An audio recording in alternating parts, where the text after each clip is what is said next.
When interest rates rise, most people expect home prices to fall, and to fall quickly. But housing markets don't adjust the way many people think they do. Prices do respond to changing conditions, just not on the timeline most headlines suggest. To understand why, you need to understand how housing actually adjusts. Over the past few years, interest rates have moved sharply higher compared to recent history. Home sales have slowed. Affordability has worsened. Naturally, many buyers and investors are waiting for prices to correct. But instead of dramatic price drops, what many markets experience is something quieter: fewer transactions, longer timelines, and resistance to repricing. This isn't unusual. It's structural. The common assumption is simple. When demand drops, prices fall. That logic works in fast, liquid markets. Housing is neither fast nor liquid. In real estate, price is only one way the market adjusts, and it's rarely the first. Homes don't trade every second like stocks. They don't even trade every week. Transactions take time. Listings, showings, negotiations, financing, and closings all create friction. Sellers don't reprice instantly. They anchor to past values, recent comparable sales, and personal reference points. So when market conditions change, activity usually slows before prices move. Fewer sales does not automatically mean falling prices. It often means the market is pausing to recalibrate. Price declines accelerate when sellers are forced to compete with each other. That typically requires excess supply.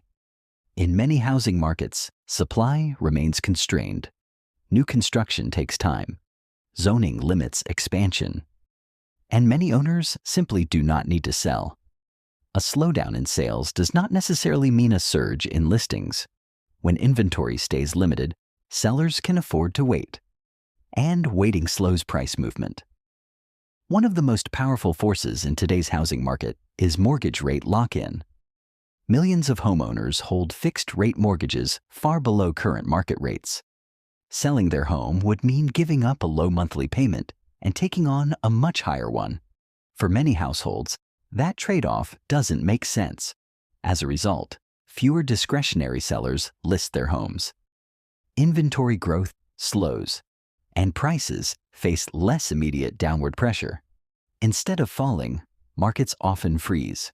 When housing markets correct, they don't always do it through sharp price drops. More often, adjustment shows up in other ways: fewer transactions, longer days on market, smaller price reductions, seller concessions, extended plateau periods. Time absorbs the shock.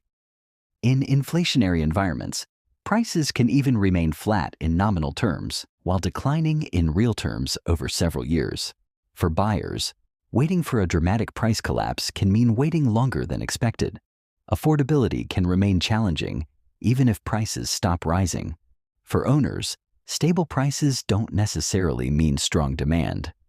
Liquidity becomes more important than headline values. For investors, risk often shifts away from price volatility and toward cash flow, operating costs, and financing structure. Patience and discipline matter more than timing. Housing prices are sticky by design. Markets adjust through behavior, supply constraints, and time, not just through price cuts. Understanding how housing adjusts is far more useful than trying to predict when prices will move. If you want clear explanations of how real estate markets actually work, without hype or predictions, consider subscribing for more market insights.